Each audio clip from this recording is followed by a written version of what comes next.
So did an adventurous YouTuber manage to capture images and video of a new American stealth aircraft that's so classified that we don't even know what it is? That is the distinct possibility we're facing as these images, captured by the YouTube channel Uncanny Expeditions, hit the internet last week. Now, this unusual triangular aircraft was spotted flying through some of the most tightly controlled airspace in the world, deep inside the remote desert of the Nevada Test and Training Range, over a dry lake bed that we and the public have come to know as Area 51. Of course, Uncle Sam is no stranger to flying big black triangles through the night sky, and in fact, we know there was at least one B-2 Spirit in the neighborhood when this footage was captured. But that's the thing. That B-2 looks different enough in the thermal footage to highlight just how unusual that mystery aircraft really is. So let's dive into what this triangular jet may be and how Anders Ottesen might have just given us a glimpse into the future of combat aviation. I'm Alex Hollings, and this is Air Power.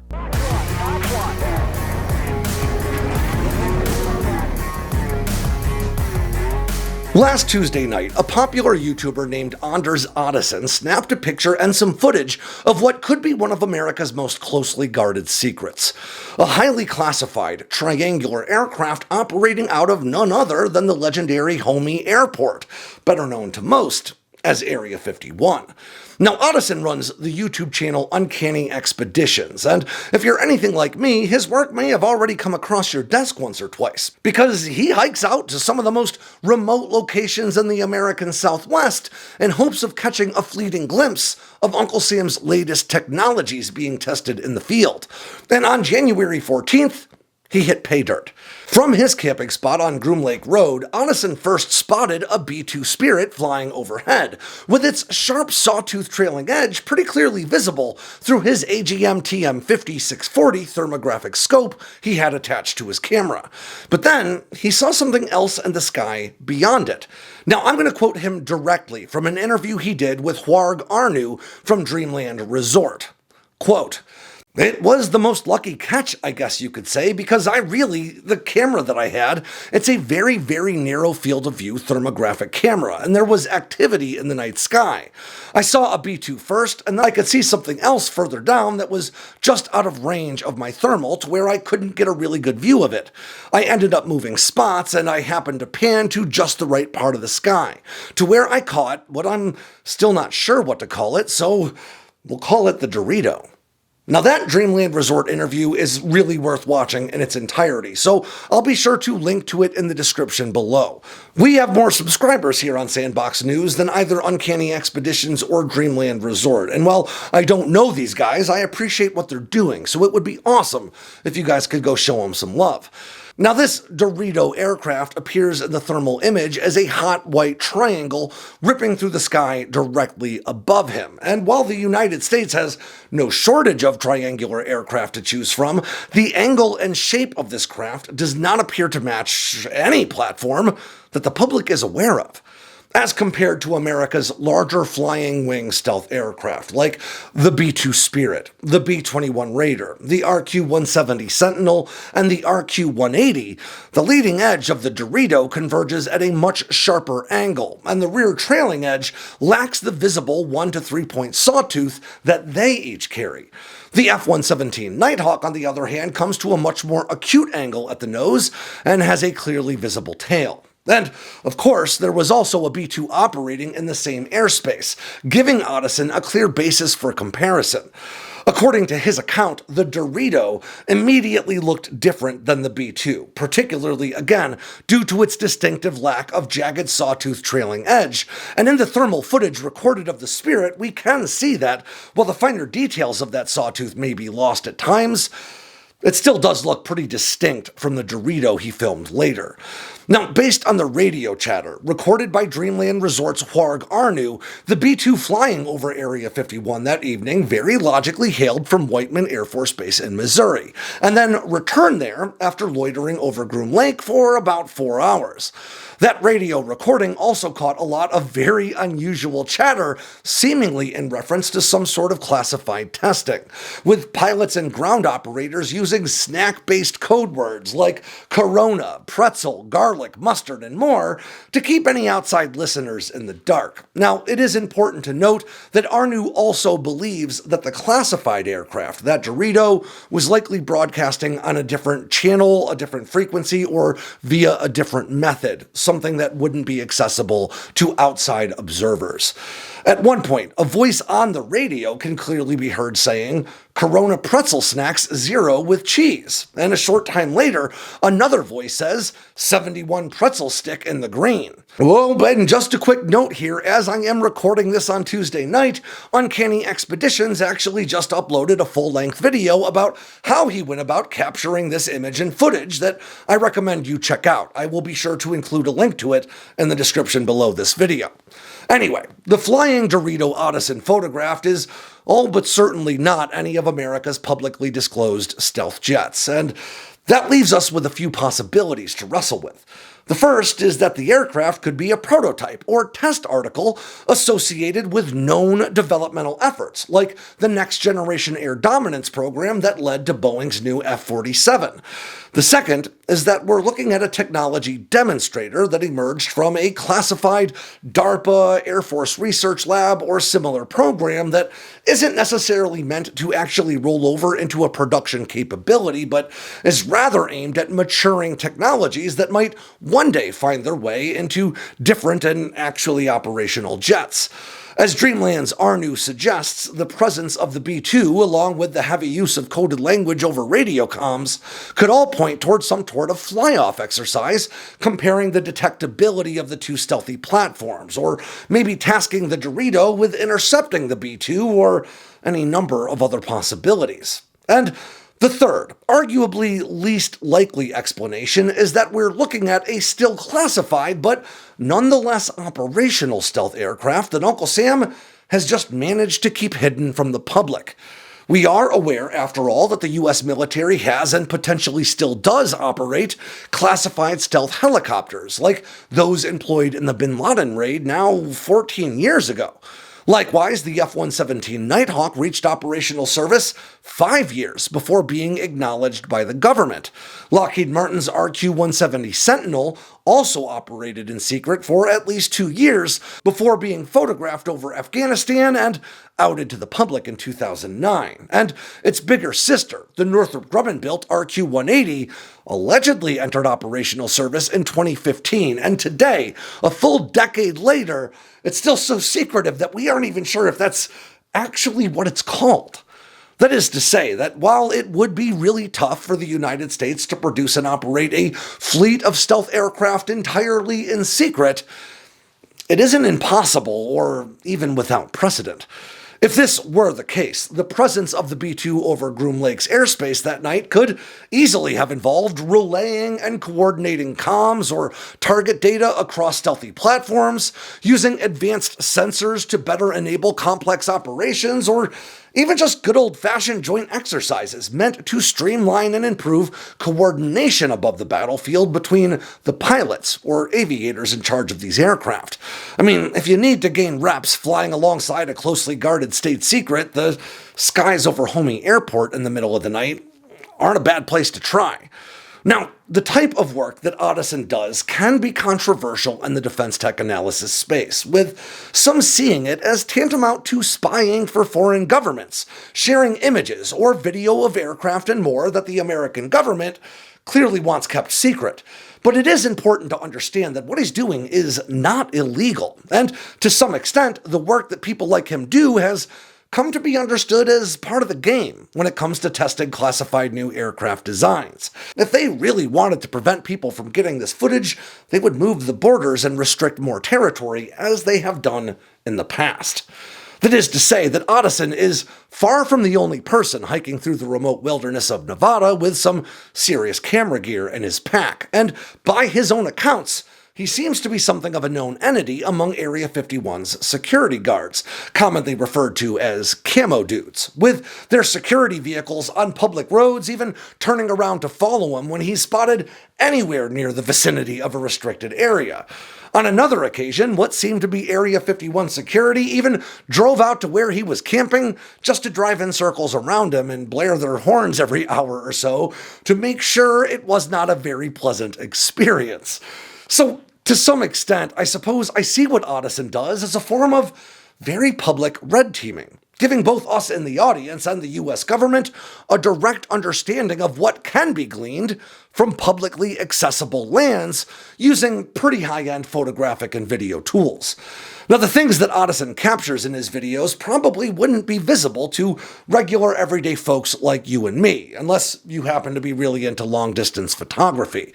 But they do represent what might be possible for foreign operatives on American soil carrying similarly high-end commercial equipment, as having high-tech spy gadgets would make plausible deniability impossible if they got snatched up by the camo dudes. All that is to say that we can safely assume that anything we see in Ottoson's videos has also been spotted and photographed by foreign actors, and as a result, seeing what he posts can give us a better understanding of the sort of intelligence that they may have been able to gather as well.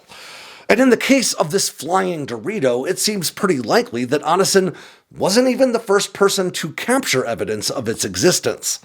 Back in February of 2014, an amateur photographer named Jeff Templin spotted unusual contrails in the sky over Wichita, Kansas, and he followed them with his eyes until he saw an unusual triangular aircraft that they were coming from. That odd-looking jet was all but silent, according to his account, but performed aggressive maneuvers high over the densely populated city, which is something you just wouldn't expect a test pilot in a classified aircraft to do. Templin quickly grabbed his camera with a high-powered 400mm lens and snapped this image of a twin-engine triangular aircraft that looks very similar to the one spotted by Ottoson last week. About a month later, in March of 2014, legendary aviation photographer Steve Douglas, along with his friend Dean Musket, set about photographing what appeared to be a three-ship formation of B-2 Spirits flying high above them in Amarillo, Texas. But as Douglas looked at the zoomed images on the camera's small LCD screen, the trailing edge of at least one of those jets didn't seem right. Douglas rushed home and loaded the pictures onto his computer to confirm he wasn't seeing things, and lo and behold, the triangular aircraft he saw did not share the B-2's sawtooth rear trailing edge. Instead, this triangular mystery craft seemed almost boomerang-like. When you compare the images from Texas to Ottoman's Dorito, they don't really appear to match, which could be due to some sort of image processing issue, but to be honest, sort of only makes for a bigger mystery.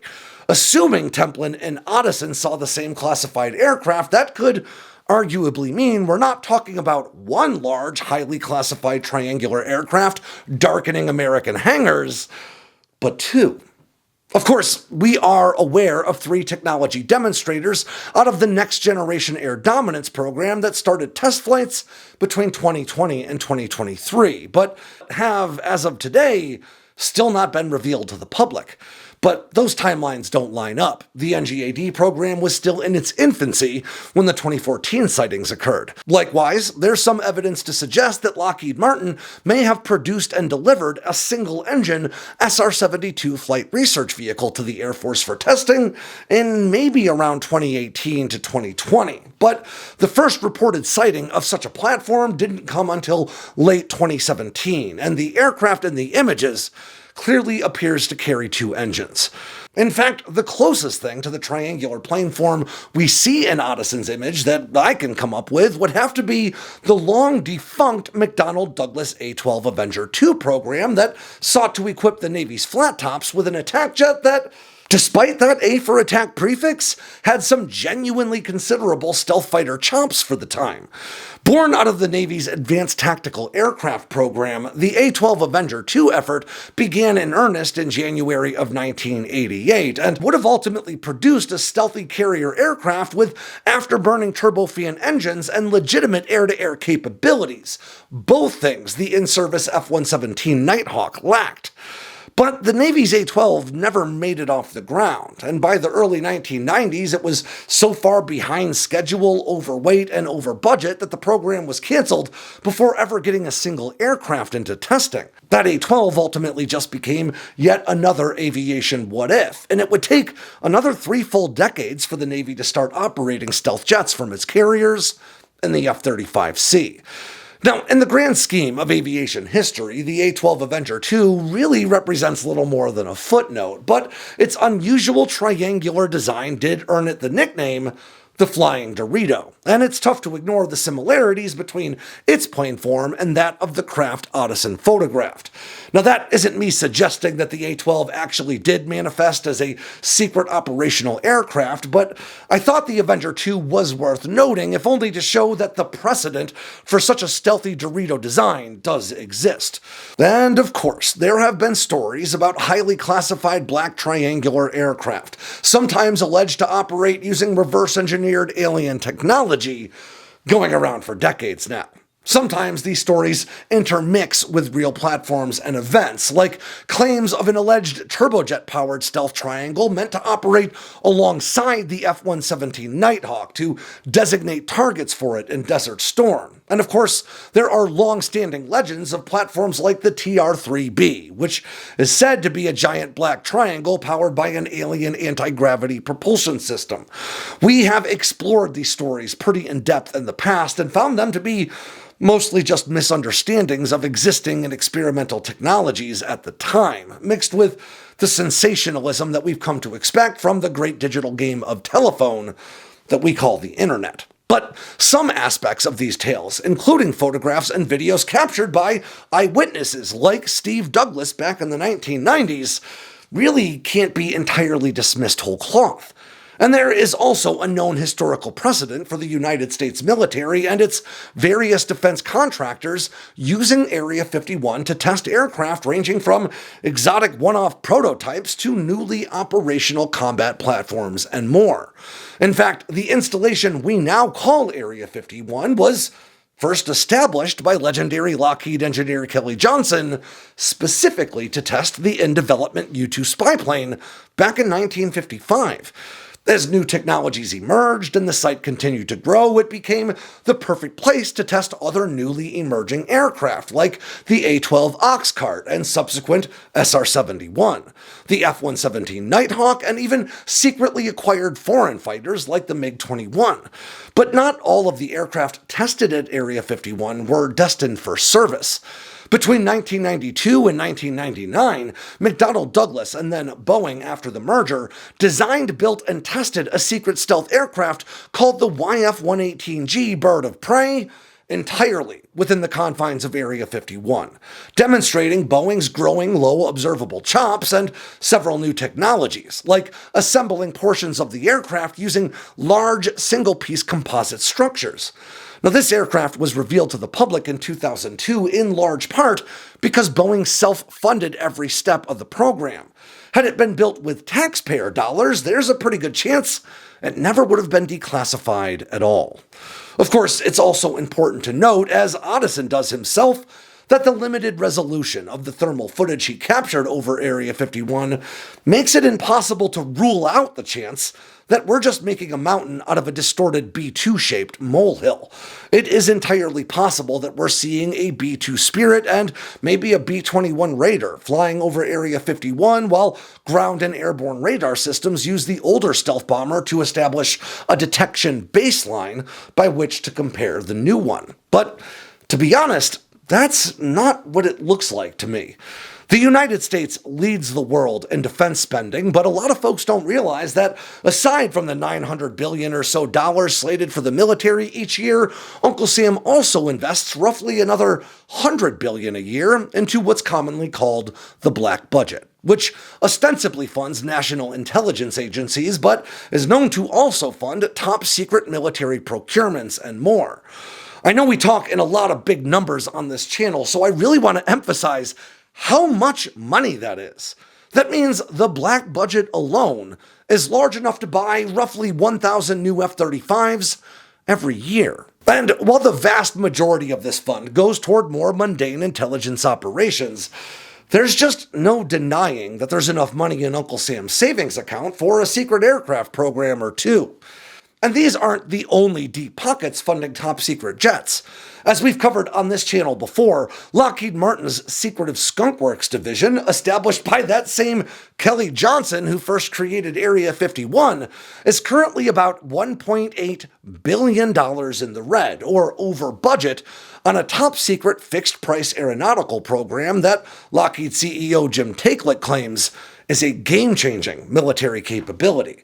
The truth is, there's a pretty long list of American aircraft that we know exist, but have yet to even get a good look at, including, again, Northrop's high-flying RQ-180, the stealth Black Hawk helicopters from the Bin Laden raid, 3 next-generation air dominance technology demonstrators, and whatever the Skunk Works has brewing in the confines of their top-secret facility.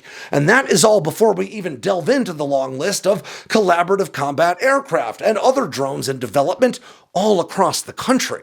Suffice to say that if these platforms have been kept secret for, in some cases, more than a decade and a half, there are sure to be a few others that we've yet to hear about at all. So, did a brave YouTuber capture a shot of America's most classified stealth aircraft in testing over Area 51, or is this nothing more than a case of mistaken identity? I honestly can't say for sure, but I can say that I wouldn't be surprised by either answer. Now, one more time, I want to encourage you to go check out Audison's entire video on Uncanny Expeditions, as well as his interview on Dreamland Resort. Again, links in the description below. And with that ends yet another edition of Air Power from Sandboxx News. I'm Alex Hollings. Make sure to swing by sandboxnews.com today and every day for all the latest in news, entertainment, and now merch from all across the force. If you got anything out of today's video, make sure to click like and subscribe down below and leave me a comment so I know what I should cover next. And of course, don't forget to tap on that bell icon so you never miss a drop from Sandboxx News.